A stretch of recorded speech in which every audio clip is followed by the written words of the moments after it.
नमस्कार। प्रारब्ध पर एक बार फिर आप सभी का स्वागत है। आइए स्क्रीन के दूसरे हिस्से में अपने नियमित गेस्ट बाबा रामदास जी का स्वागत कर लेते हैं, खोजी पहलवान जी का स्वागत कर लेते हैं। बाबा जी नमस्कार।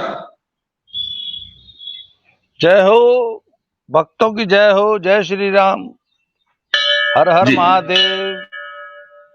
जी बाबा जी, वैसे तो हम लगातार अलग अलग विषयों पर बात करते हैं और जो भी समाज के सरोकार हैं उनको हम छूने का प्रयास करते हैं, आपके साथ विशेष तौर पे। मुझे एक फिल्म गदर याद आ रही है।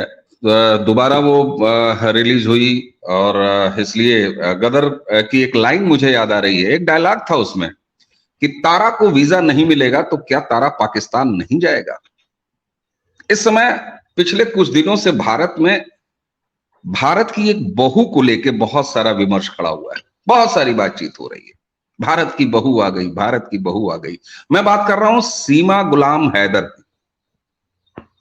तो बाबा जी, सीमा ने भी यही डायलॉग गदर वाला रिपीट किया और उसमें उसने तारा की जगह अपना नाम फिट किया और वो कहती है बड़े अदा से, बड़े नाजो अंदाज से कि सीमा को वीजा नहीं मिलेगा तो क्या सीमा हिंदुस्तान नहीं जाएगी। लो, सीमा हिंदुस्तान आ गई। सर, ये भारत की नई बहू का कैसे स्वागत करेंगे आप? सर, भारत की नई बहू का स्वागत हम कमला पसंद, मसाला और शिखर तमाकू से करेंगे। खैर, इसको जुबा तमाकू केसरी का ऐड शामिल नहीं करेंगे सर? जुबा नहीं, जुबा केसरी थोड़ा महंगा है और वो जुबा केसरी शायद सचिन भाई अफोर्ड न कर पाए। तो साहब, जब से ये मैंने इस स्टोरी को सर फॉलो किया ना, एक बात बताऊं, अभी भी अगर आपको मौका है, आप चूंकि एक संस्कृति कर्मी है या जितने भी फिल्मकार लोग हैं उनको मौका है, इस स्टोरी को पेटेंट कराइए। इससे जबरदस्त स्टोरी, मैं आज तक दुनिया की सबसे शानदार स्टोरी मानता हूं महाभारत को। जी। महाभारत का जो कथानक है ना सर, वो बड़ा, उसमें कोई ऐसा एंगल है जो छूटता नहीं है। महाभारत की टक्कर का यदि कोई स्टोरी निकल के आई है तो ये सीमा गुलाम हैदर रिंद मीणा। पर लड़की के नाम देखिए, सीमा गुलाम हैदर रिंद मीणा, क्योंकि सचिन भाई तो मीणा है ना। अच्छा तो सर, अच्छा। इसकी स्टोरी में अगर जैसे मुख्य प्लॉट में जो सब प्लॉट होते हैं, अगर सीमा गुलाम हैदर रिंद मीणा की स्टोरी में सर कम से कम 4000 सब प्लॉट होंगे। इसमें सेक्स है, इसमें रोमांस है, इसमें डांस आइटम है, इसमें सर सस्पेंस है, इसमें ट्विस्ट है, इसमें जासूसी है, इसमें हिंदुत्व है, इसमें हलाला है, इसमें ट्रिपल तलाक है, इसमें अरे बाप रे बाप, जियो पॉलिटिक्स है, वर्ल्ड पॉलिटिक्स है। कुछ चीजें मैं भी ऐड ऑन कर देता हूं सर। इसमें त्याग है, इसमें बलिदान है, इसमें नारी स्वातंत्र है। तो इन तमाम चीजों के साथ, और इसमें घर है, परिवार है, 4 बच्चे हैं, एक पूर्व पति, एक पूर्व प्रेमी है, एक पूर्व पत्नी है, एक पूर्व पति है, एक वर्तमान पति है, गांव है, देहात है, शहर है, दुबई है, काठमांडू है, न जाने क्या क्या है सर। बिल्कुल सही बात कह रहे हैं आप, बहुत अच्छा प्लॉट है सर। सर, एक डायरेक्टर ने इसकी कहानी एकता कपूर को सुनाई। बाय गॉड, एकता कपूर बेहोश हो गई, फिर पानी छिड़क छिड़क के होश में लाया गया, हर 5 मिनट में बेहोश हो जाती थी। कहते तेरी बाप रे बाप, इतने ट्विस्ट, इतने सब प्लॉट। एक सताई हुई महिला है, विमेन्स लिबरेशन, बड़ी बिंदी गैंग आ जाएगा बीच में सर। एक अत्याचारी पुरुष है, हलाला है, सबसे मजेदार। उसके बाद घर वापसी है, और ये बाप रे बाप, अखंड भारत भी है। हमारे लकड़बग्गा समाज जो है फेसबुकिया, उकुल तो एकदम कपड़ा फाड़ के कुर्ता नोच के नाचने लगेंगे। घर वापसी है सर। है कितने सब प्लॉट हैं इस कहानी में। मीडिया की टीआरपी खोरी भी है। अरे सर, कुछ कहना ही नहीं है सर। मुमताज और शाहजहां की लव स्टोरी के बाद यही तो एक लव स्टोरी आई है। आप बताइए, इसके टक्कर की लव स्टोरी आपने पिछली बार कब सुनी थी? नहीं, इसमें तो है? कई टक्कर हैं सर, इसमें तमाम टक्कर हैं। हाँ? एक इसमें लड़की है। पबजी और पबजी है सर, इसमें पबजी है, इसमें अरे सर याद आया, इंस्टाग्राम है। अरे सर याद आया, इसमें प्रधानमंत्री जी भी हैं इनडायरेक्ट तरीके से, हाँ बच्चों के साथ। हाँ हाँ बच्चों के साथ एक कार्यक्रम में जब प्रधानमंत्री जी इंटरेक्ट कर रहे थे, तो वो वीडियो आज भी टहलती है। प्रधानमंत्री जी का वो कथन आज भी टहलता है, पबजी वाला है क्या। तो यहाँ तो सीमा, गुलाम हैदर और सचिन, ये दोनों हाँ। पबजी वाले हैं। तो इसमें तो हम्म। आप देखें तो इनडायरेक्टली जो है प्रधानमंत्री जी भी हैं। हाँ, पबजी वाली है क्या? तो सर एक बात बताऊं आपको, पर मेरा टेक थोड़ा सा डिफरेंट है। उस टेक पे से मैं शुरुआत करना चाहूंगा आज के वीडियो की। ठीक बात। सर सर भारतीय समाज की, भारतीय मिडिल क्लास की विडंबना देख लीजिए, भारतीय मिडिल क्लास का दोगलापन देख लीजिए कि जो मिडिल क्लास भारत का कल तक ज्योति मौर्य एसडीएम को पानी पी पी के गरिया रहा था, जिस भारतीय मिडिल क्लास के लिए एसडीएम ज्योति मौर्य देश की सबसे बड़ी विलेन थी, वही भारतीय मिडिल क्लास समाज सीमा, गुलाम हैदर, रिंद मीणा और सचिन की प्रेम कहानी पे सर बिछा जा रहा है। भारतीय समाज को ऑर्गेज्म हो रहे हैं सर। कल मैं देख रहा था, जिस गांव में वो नोएडा में रह रही है, सैकड़ों लोग चले आ रहे हैं नई बहू का दर्शन करने। लोग मुंह दिखा, आपको मालूम है कल कई औरतों ने मुंह दिखाई दी है उसको। और जैसे वो कई बार क्या होता है कि 4 हाथ का बच्चा डिफॉर्म कोई जन्म जाता है, या कोई बच्चा जन्म जाता है जिसके बहुत लंबी सी नाक होती है, तो उसको गणेश जी का अवतार बोल के हजारों लोग चल पड़ते हैं पूजने। सर नोएडा के उस गांव में कल वो माहौल था, हजारों लोग सर दुनिया, हिंदुस्तान का कोई ऐसा पत्रकार नहीं था जो उसका इंटरव्यू लेने ही नहीं गया। सर उसको प्रेम, सच्ची प्रेम कहानी, प्रेम की अद्भुत मिसाल बता के जो है भारतीय समाज पजामा उतार के, कुर्ता आगे से मुंह में दबा के, पिछवाड़े पे गुलाल पोत के चौराहे पे नाच रहा है हिंदुस्तान। और सबसे बड़ी बात सर, हिंदुस्तान में अगर 10-20 कॉन्स्टिट्यूएंसीज होंगी ना, जैसे बड़ी बिंदी गैंग एक कॉन्स्टिट्यूएंसी है, जेएनयू वाले एक हैं, उधर अमन की आशा वाले हैं, इधर कट्टर हिंदू है ना,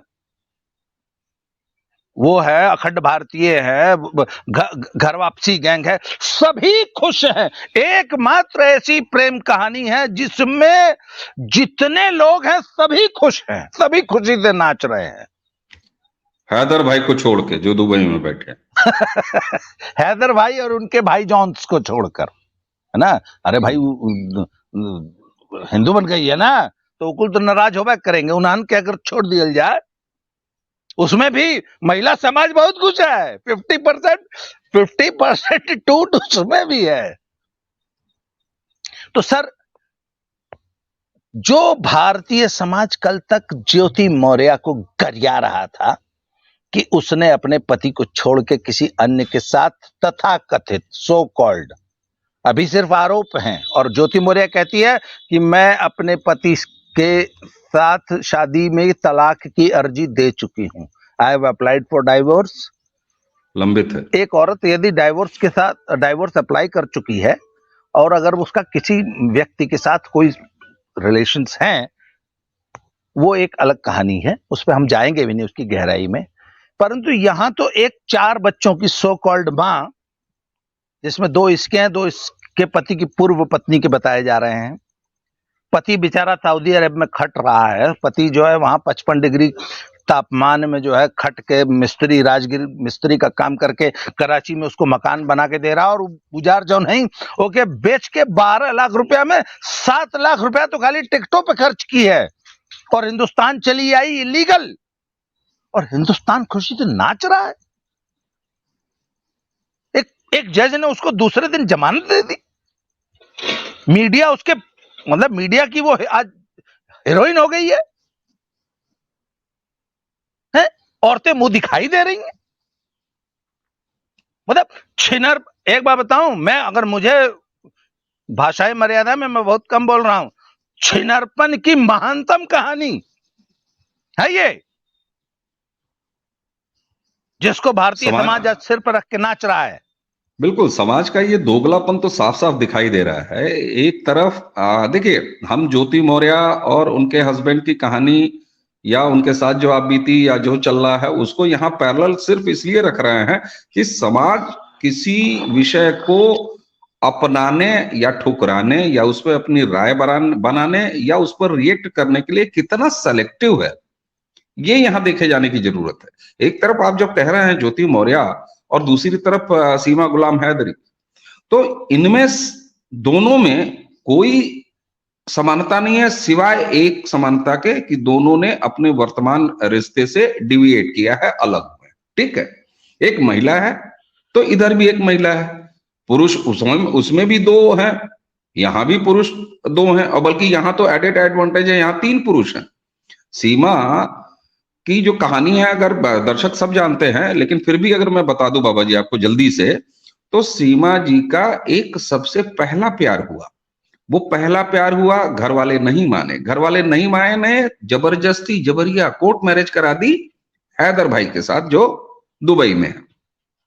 वहां भी हैदर भाई के साथ, और मजे की बात यह कि हैदर भाई की भी एक पत्नी थी, उस पत्नी से 2 बच्चे हैं, और 2 बच्चे सीमा और हैदर के, और अब आए जीवन में सचिन। लेकिन इस सबके बीच में जो समाज का असंतुलन है, बातों को देखने का, मर्यादाओं को देखने का, नैतिकता का तौलने का जो ये असंतुलन है, ये निश्चित तौर पर गंभीरता से लिए जाने की जरूरत है। जी देखिए, ये जबरदस्ती शादी करा दी गई सीमा हैदर की, गुलाम हैदर की, ये उसका वर्जन है, जबकि उसके पति का वर्जन ये है कि नहीं, it was a love marriage. तो अब छोड़िए, उसके बारीकियों में हमें जाने की जरूरत नहीं है। ठीक, हम सिर्फ इतना जानते हैं कि एक पति है जो कि पहले ऑटो रिक्शा चलाता था कराची की सड़कों पे, फिर अपने परिवार का पोषण करने के लिए वो सऊदी अरेबिया चला गया, वहां पे राजमिस्त्री का काम करता है। एसी में बैठ के टाई लगा के लैपटॉप नहीं चला रहा है किसी एयर कंडीशन ऑफिस में, खुले में राजमिस्त्री का काम करता है। निश्चित रूप से पैसे अच्छे कमाता होगा।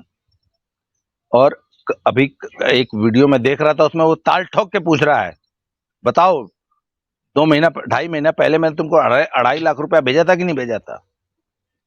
इसने जो है अपना मकान 12 लाख में बेच दिया। तो पत्रकारों ने पूछा कि आपने मकान बेच दिया? वो कहती मेरा मकान था, मेरे नाम पे था। उसने बोला ये मेरी भल मनसा था कि मैंने वो मकान अपनी पत्नी के नाम पे प्लॉट खरीद के बनाया, पैसा किसका लगा था ये बताओ।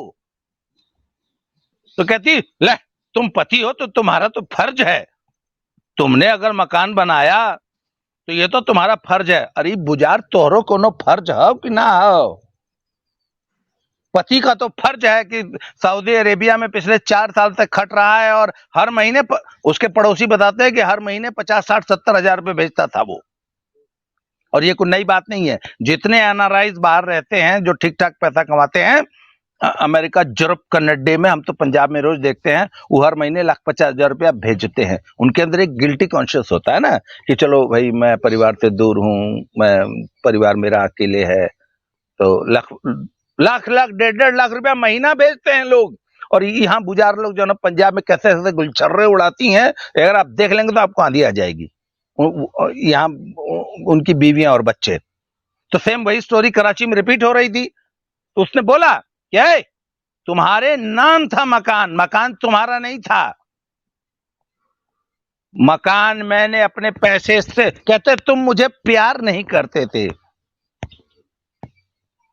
अरे बुजार, दिन भर तू पबजी खेलत रहलू है, 600 उसके टिकटॉक और उस पे इंस्टाग्राम पे रील है, रील बनाने अद्भुत वाली है, मेहरारू, अद्भुत रील्स हैं सर।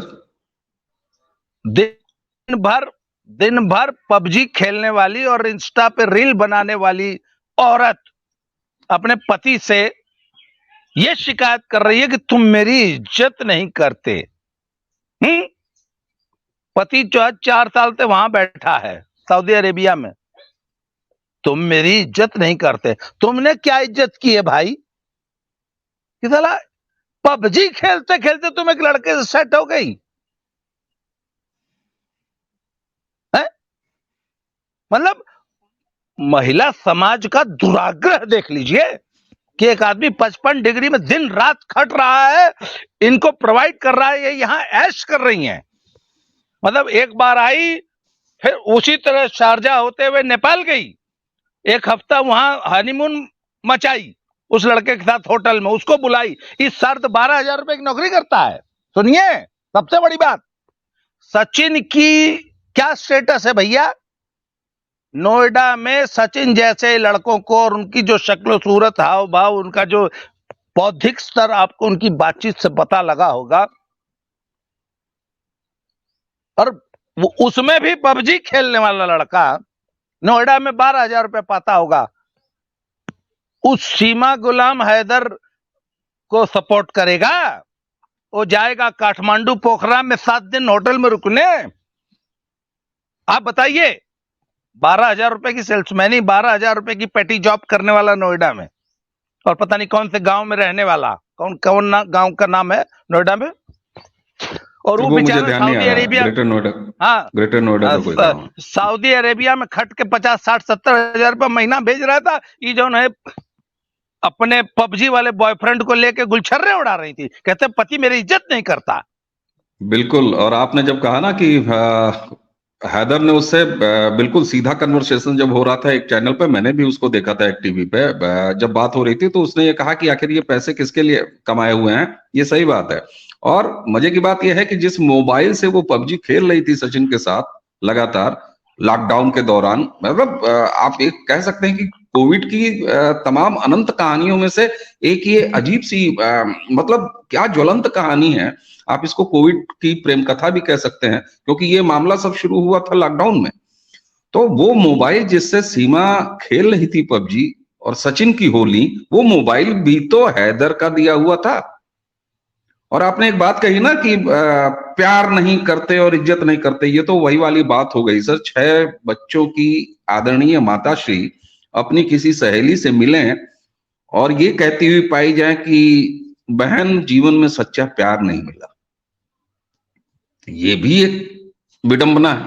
बहरहाल समाज जिस तरीके से इस पर रिएक्ट कर रहा है, और ज्योति मौर्य का जो केस, चूंकि वो हालिया उदाहरण है, उसको सामने रखा।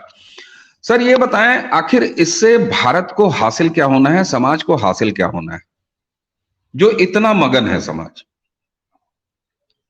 उसके बाद कुछ और बिंदु हैं जिस पर आपने ध्यान रखा कि सचिन इतना अफोर्ड कैसे कर सकता था। हो सकता है ये पैसे सीमा ही उसको फाइनेंस कर रही हैं, या कुछ और कहेंगे आप? सर हो सकता नहीं है, सीमा जी के ही पैसे पे ये पूरी लव स्टोरी चल रही है। बेचारा गुलाम हैदर तो जो है वो क्या उस बेचारे की हम करें, वो अभी भी गुहार लगा रहा है मोदी जी, है जोगी जी, हमारे में रोजगार लौटा डालोगे। सर भारतीय समाज को हासिल क्या हुआ?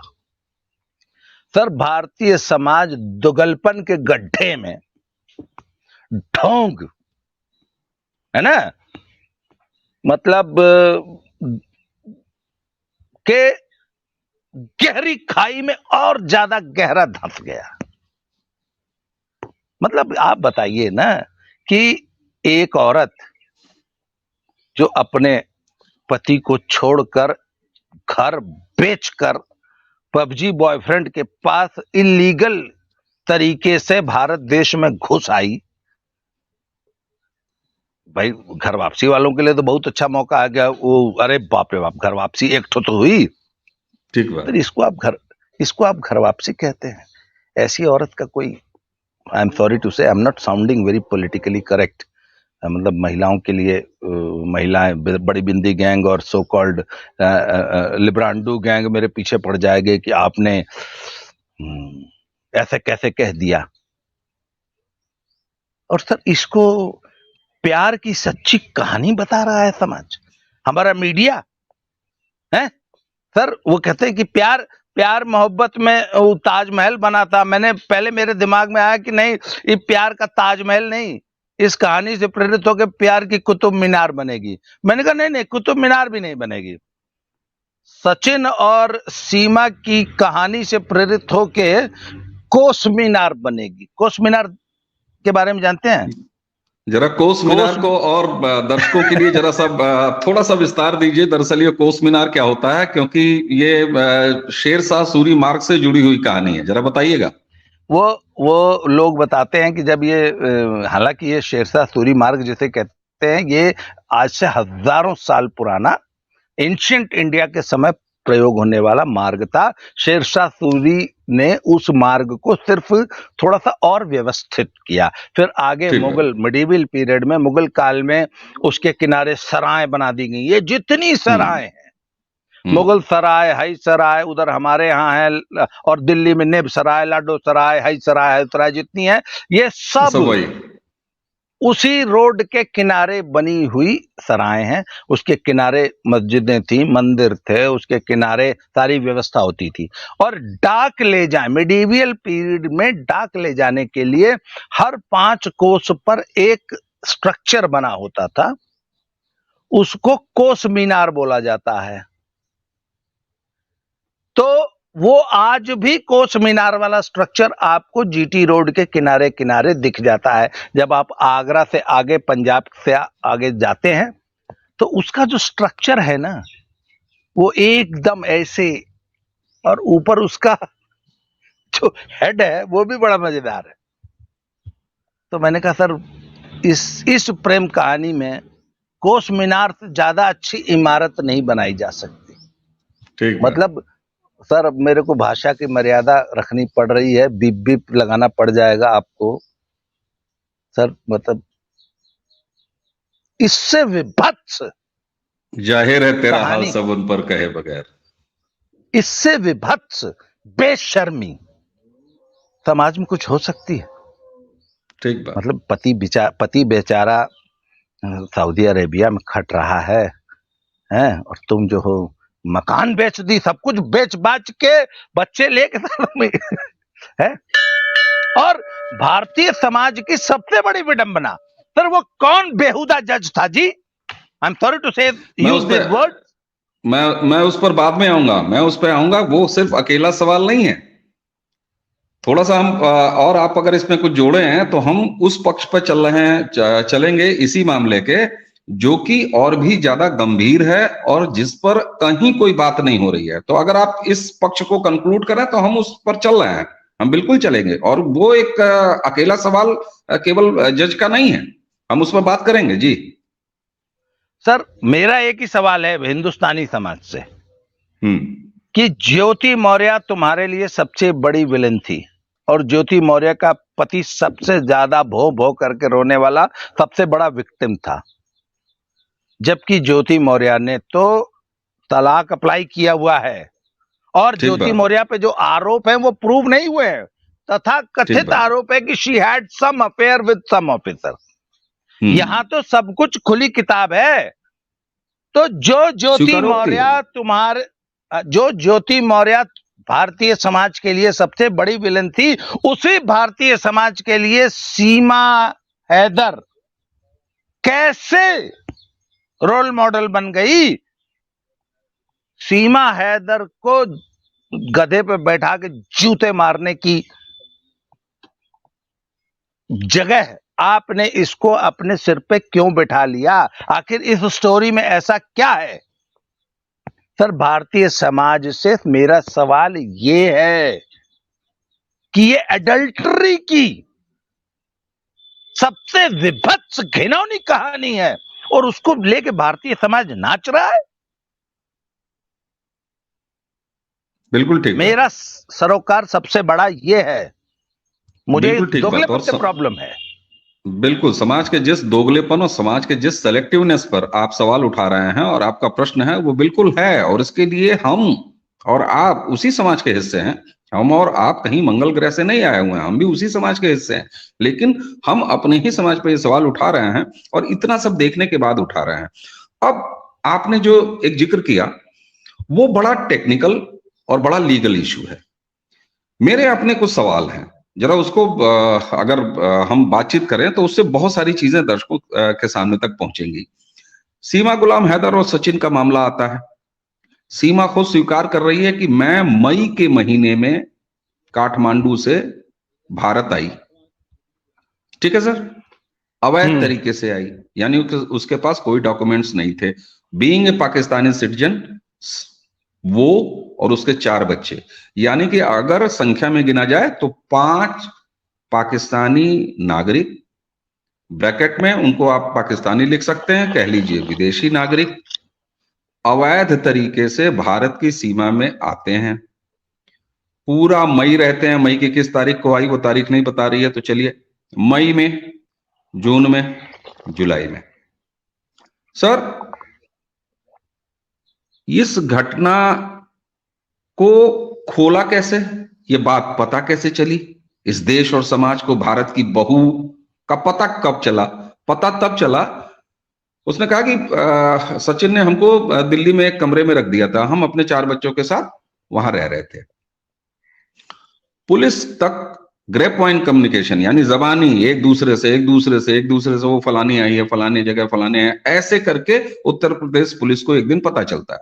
उत्तर प्रदेश पुलिस वहां जाती है, सीमा और उसके 4 बच्चों को उठाती है, डॉक्यूमेंट्स मांगती है, नहीं, ओरिजिन पासपोर्ट से पता चलता है ये पाकिस्तानी सिटीजन है। पुलिस लेके आती है अवैध घुसपैठिए के तौर पर, वो भी एक शत्रु देश।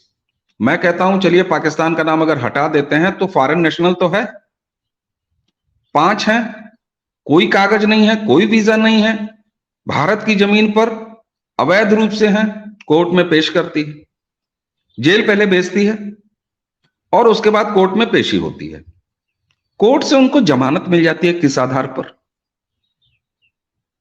कोर्ट जमानत उनको किस आधार पर देती है? अगर कोई लीगल एक्सपर्ट हो तो इसी चर्चा के नीचे आके वो लिखें और बताएं, हमें भी जानकारी दें। मैं पूछना चाहता हूं कि क्या कोई प्रोविजनल, अस्थाई छोड़ दीजिए, अस्थाई डॉक्यूमेंट भी है भारत में रहने के लिए सीमा और उसके 4 बच्चों के पास?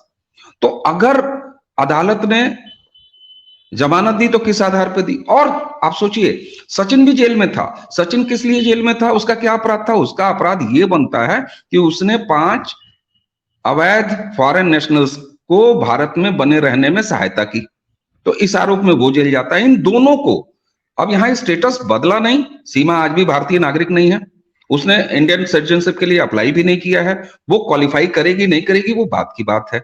उसके पास कोई प्रोविजनल डॉक्यूमेंट भी नहीं है ऐसा कोई, तो उस आधार पर जमानत कैसे मिल गई? दूसरी चीज, जमानत मिलने के तुरंत बाद एक अपराधी जिसके ऊपर 73 मुकदमे होते हैं सर, अगर 72 मामलों में उसको जमानत मिल जाए तो 73वें मामले में उसको कोर्ट रूम से बाहर आते ही पुलिस फिर अरेस्ट कर लेती है। ठीक है, यहां पर जमानत मिल गई, क्या कोर्ट ने उनको सिटीजनशिप दे दी? क्या कोर्ट ने यह कह दिया कि भारत में रह सकती है? किस आधार पर? और कोर्ट किस तरीके से यह कह सकता है? कोई जज साहब कैसे कर सकते हैं? यह विदेश मंत्रालय का काम है। तो अगर जमानत मिल गई सीमा और सचिन को और उसके 4 बच्चों को, तो कोर्ट से बाहर आता ही वो एक बार फिर अवैध है, बिना किसी डॉक्यूमेंट के हैं। ग्रेटर नोएडा के उस घर में मीडिया तमाम एक्सेस कर रही है, वो भारत में रह रहे हैं। आज तकनीकी और लीगली सच ये है सर कि भारत की जमीन पर उत्तर प्रदेश के राज्य में एक पाकिस्तानी और उसके 4 बच्चे, यानी कुल 5 अवैध लोग रह रहे हैं। मीडिया उनके इंटरव्यू कर रही है, वो मीडिया एंजॉय कर रहे हैं, वो भारत से प्यार मोहब्बत और दुनिया भर की सेलिब्रिटीज़म वो एंजॉय कर रहे हैं। सर ये क्या एक ऐसी बात नहीं है जिसको मीडिया को पूछा जाना चाहिए? विमर्श में ये होना चाहिए, या तो कोई ऐसा डॉक्यूमेंट सीमा ने अब तक किसी चैनल वाले को दिखाया, या किसी चैनल वाले ने एक सवाल ये पूछा कि क्या आपने सिटीजनशिप अप्लाई कर दिया है, क्या आपके पास कोई कागज है? तो समाज के दिवालियेपन के साथ साथ ये इतना बड़ा लीगल ब्लंडर कैसे हो रहा है सर इस देश में? क्या ये सवाल नहीं है?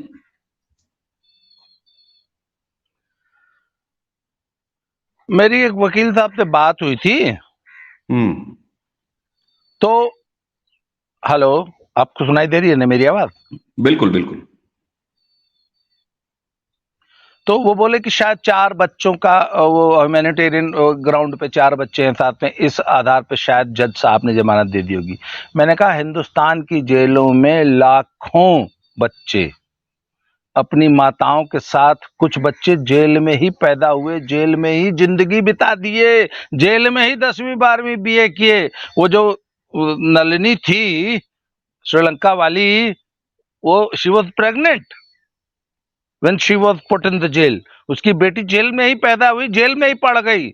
उसको तो इस आधार पे जम, और इसके अलावा हजारों लाखों महिलाएं हिंदुस्तान की जेलों में सड़ रही हैं, जिनके बच्चे जिंदगी जेल में बिता दिए। तो आखिर सीमा रिजवी, सीमा हैदर में ऐसे कौन से सुरखाब के पर लगे थे कि भाई कौन जज साहब जो थे इतना स्खलित हो गए कि तुरंत जमानत दे दिए? सर और कोई केस होता तो हाई कोर्ट ने, सुप्रीम कोर्ट से जमानत नहीं मिलती।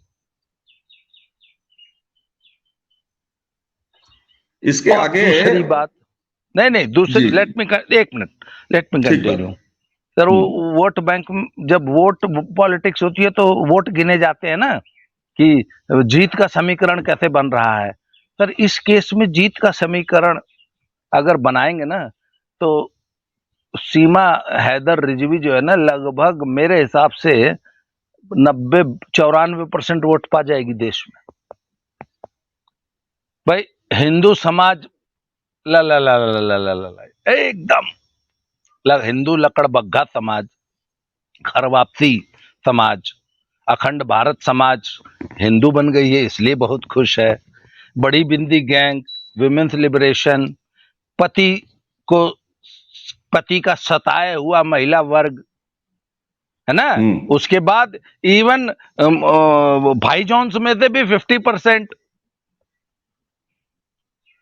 तो सर बात यह ना कि विमर्श से किसी को क्या मतलब है जी? अपनी सहूलियत से इसकी कहानी कुछ लोगों को सूट करती है। घर वापसी गैंग को इसी बात, उसको और किसी चीज से कोई मतलब नहीं है। वो इसी बात पे खुश है कि एक तो जो भाई जॉनी थी वो आके हिंदू बन गई है, करवा चौथ मनाती है आई में, क्या बात है। वो इसी बात पे खुश है। बड़ी बिंदी गैंग इसी बात पे खुश है कि एक औरत जो अपने पति को लात मार के आ गई। माई बॉडी माई चॉइस वाले इसी बात पे खुश है, जिसके मर्जी उसके साथ सुतूंगी, 8 को बॉयफ्रेंड रखूंगी, तुम साला कौन होता है, माई बॉडी माई चॉइस। वो सब इसी बात पे खुश है। तो सर सीमा, गुलाम हैदर, रिंद, मीणा के बहुत जबरदस्त समर्थक वर्ग तैयार हो गया ना। ठीक बात है। हमें लगता है कि अगर इलेक्शन हो जाए पॉइंट वाइज, और कि कौन समर्थन में है और कौन विरोध में है, तो हम जैसे लोगों की तो जमानत जब्त हो जाएगी सर। इसमें निश्चित रूप से आप कह रहे हैं कि वो 95+ % वोट उनके पास जाएगा। देखिए, मैंने जो लीगल सवाल उठाया वो प्रश्न अनुत्तरित हैं, इस समय तक अनुत्तरित हैं, और मुझे दुख इस बात का है, असंतोष इस बात का है कि आखिर इस देश के सेक्टर 16 छाप मीडिया को क्या हो गया है? क्या उनके यहां कोई लीगल डेस्क पे काम नहीं होता मीडिया में? क्या उनके मीडिया कर्मियों को इस बात की तनिक भी नॉलेज नहीं है कि जिसके सामने वो कैमरा और माइक और आईडी घुसेड़े पड़े हैं और कंटेंट पे कंटेंट लिए जा रहे हैं, जिसपे टीआरपी खोरी हो रही है उनकी, वो 5 अवैध पाकिस्तानी नागरिक हैं शत्रु देश के, ठीक है, कोर्ट ने उनको जमानत दी, ये एक ब्लंडर। सबसे पहला काम क्या हुआ, अच्छा जो शुरुआत हुई इसमें कि उत्तर प्रदेश पुलिस ने जैसे ही सूचना उसको मिली कि हमारे यहाँ 5 इलीगल इमिग्रेंट्स हैं, दैट टू पाकिस्तानीज, उसने अरेस्ट कर लिया, लेकिन कोर्ट ने जमानत दे दी। अब यहां उसी पुलिस के ऊपर फिर सवाल उठता है कि भैया आपने फिर क्यों नहीं अरेस्ट कर लिया। खैर, कोई सवाल नहीं उठा रहा, उसको डिपोर्ट किया जाएगा, उसको क्या किया जाएगा, ये विदेश मंत्रालय का काम है, वो सामने आएगा। लेकिन जब तक वो सामने नहीं आता तब तक ये ऐतिहासिक घटना होगी कम से कम भारत में कि देखिए, अवैध कई सारे लोग हैं। आज मैं कहता हूं 25 करोड़ आबादी वाला जो ये उत्तर प्रदेश है ना, अगर इसमें कायदे से चलनी लगा के, फिल्टर लगा के छाट लिया जाए तो अकेले पाकिस्तान से लगभग 200, हो सकता है इससे ज्यादा संख्या हो, 150-200 निकल आएंगे जो विदाउट वैलिड पेपर यहां रह रहे हैं। लेकिन यहां तो सीमा गुलाम हैदर और उसके 4 बच्चे पूरे नेशनल मीडिया की जानकारी में रह रहे हैं, पुलिस की जानकारी में रह रहे हैं, कोर्ट की जानकारी में रह रहे हैं, जमानत लेके रह रहे हैं, और उसके बाद भी अब ऐसे तो सर आपने कहा ना कि किसी आपके वकील मित्र ने बताया कि छोटे बच्चे, तो साहब इसका मतलब है हिंदुस्तान में अगर कोई महिला जो प्रेग्नेंट है उसको तो अरेस्ट ही नहीं होना चाहिए। दूसरा, छोटे बच्चे हैं, बांग्लादेशी घुसपैठिए अगर गोद में बच्चे लेके आए, कैसे रोक लेंगे आप, किस आधार पर रोक लेंगे? अगर ये आपका नैतिक ग्राउंड है, लीगल ग्राउंड है, तो आप किस आधार पर रोकने के लिए काबिल बनते हैं? फिर आप रोहिंग्यास को क्यों कहते हैं साहब कि बाहर चले जाओ? अब बांग्लादेशी को क्यों कहेंगे आप बाहर चले जाओ? मैं कह रहा हूं कि ये मुझे जो खतरा है कि क्या इसको नजीर बना के सीमा गुलाम हैदर के केस को इस तरह के और भी अनवांटेड चीजें नहीं आएंगी, और जहां बाकायदे कोर्ट उनको जमानत दे रही है, इस तरह के अगर कुछ और उदाहरण सामने आने लगे तो फिर क्या होगा? ये एक बहुत बड़ा सवाल है जिसका देखिए हमारा आपका एक्सेस नहीं है, हम आप ग्रेटर नोएडा जाके बात नहीं कर सकते, लेकिन कम से कम मीडिया को अगर ये वीडियो कोई सज्जन भेजें तो मीडिया कर्मियों को कम से कम जाके पूछना तो चाहिए। जी, तो ट्रोजन हॉर्स का नाम सुना है? ट्रॉय में घोड़ा छोड़ गए थे और सब इतने खुश हुए कि उसको किले में ले आए।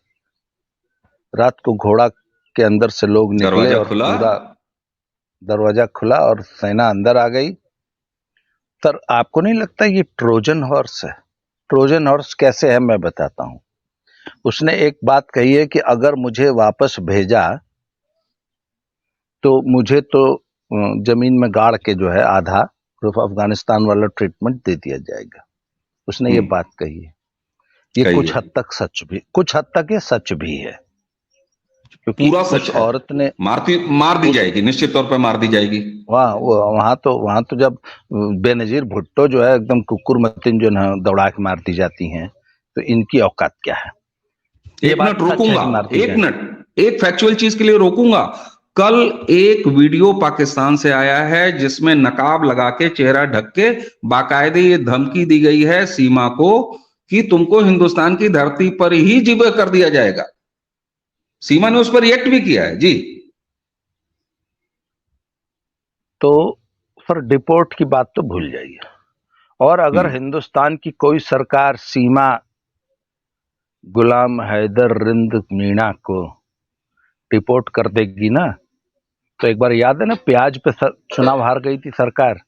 इस मुद्दे पे हिंदुस्तान इतना मूर्ख समाज है कि इस सरकार को चुनाव हरवा देगा। पता है क्यों?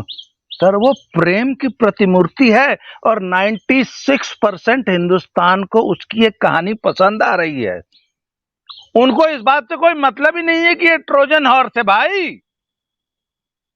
सर नेपाल का बॉर्डर आप तुरंत सील करने जा नहीं रहे हैं, ठीक? और उसने तो बड़ा आसान रास्ता दिखा दिया कि नेपाल आओ, नेपाल से बाय रोड क्रॉस कर जाओ, by road on foot cross कर जाओ और ट्रोजन हॉर्स बन जाओ। हिंदुस्तानी समाज है वो तो ट्रोजन हॉर्स को घर में ले ही आएगा। सर आज आप बताइए ना, आज जो समाज की प्रतिक्रिया आ रही है कुछ आप कह रहे हैं ना मीडिया, सर मीडिया को, टीआरपी खोर मीडिया को तो मसाला चाहिए। और अच्छा सर, सीमा जो भी, यार उतना लंबा नाम नहीं लूंगा, सीमा अगर शक्ल सूरत से खूबसूरत ना होती, ऐसे टेढ़े मुंह वाली अजीब सी होती, देसी भाषा में देशज में बात करने वाली होती, हिंदी अंग्रेजी के शब्द न बोलती, उर्दू नफासत से न बोलती, तो आपको लगता है ये टीआरपी इतनी ही देता हमारा भारतीय मीडिया जितनी अब मिल रही है? सर एकता कपूर के सीरियल में जो घरेलू औरतें हैं ना, वो भी पूरा लकदक सज के कांजीवरम सिल्क और 17 लाख का गहना पहन के घर में सब्जी बनाती थी। सर वो भारतीय समाज वैसे ही देखना चाहता है।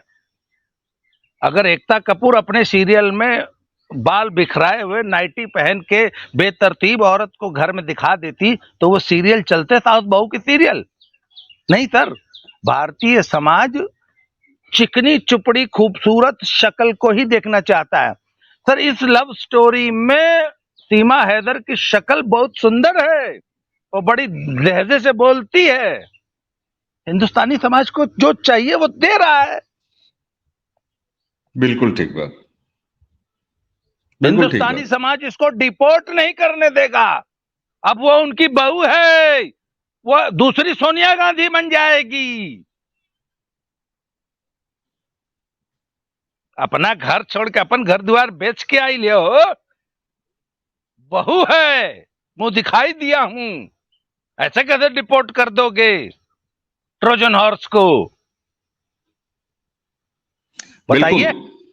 बिल्कुल बाबा जी, जो देखिए हम लोगों ने जो भी ये अभी तक की चर्चा की, उसमें दो पक्ष, एक पक्ष हमने समाज की बात की जहां पर ज्योति मौर्य और सीमा, इन दोनों के केस को सामने रखा और समाज का दोगलापन किस तरीके से है, सेलेक्टिवनेस कैसे है, इस पर बातचीत की।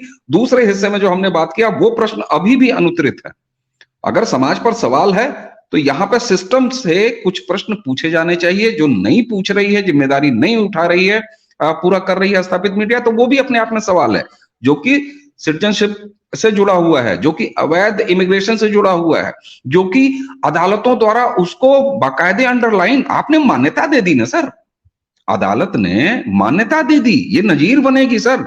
और आगे आने वाले दिनों में अगर इस तरह के उदाहरण और इस ग्राउंड पर जमानत, मैं कहता हूं कि आज की तारीख में अगर कोई भी पाकिस्तानी सिटीजन जो अवैध कागजों के चलते भारत में है, वो जाए और किसी कोर्ट में जाके सरेंडर करे और उसका वकील एक वकालतनामा साथ में लगाए कि जिस आधार पर सीमा गुलाम हैदर उसके 4 बच्चों को जमानत दे दी गई, उसी आधार पर फलाने को भी जमानत दे दी जाए, क्या कर लेंगे आप? बिल्कुल। और क्यों ना आ जाएंगे इस तरह के उदाहरण? बिल्कुल, प्रेसिडेंस तो हो गया, इस तरह के उदाहरण क्यों ना आएंगे सामने? तो इसलिए सरकार को भी, व्यवस्थाओं को भी, तंत्र को भी जितनी जल्दी हो सके इस पर स्थिति क्लियर की जानी चाहिए। मीडिया की जिम्मेदारी है कि उसको इस सवाल को पूछने के लिए आप वहां पर मजमा लगाना चाहिए।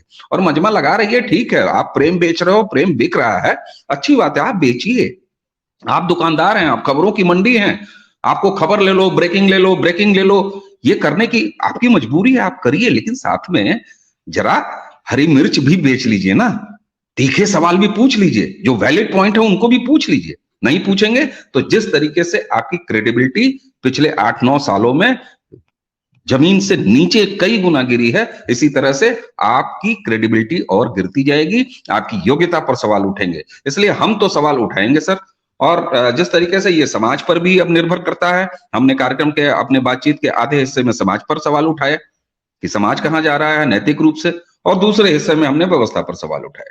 तो मुझे उम्मीद है सर, अगर आप कुछ ऐड ऑन करें, नहीं तो फिर हम चर्चा को समाप्त करें। बहुत धन्यवाद सभी दर्शकों को। 45 मिनट हो गया, बहुत लंबी चर्चा हो गई। बिल्कुल सही बात है। बहुत सारे लोग सामने खड़े होकर मैं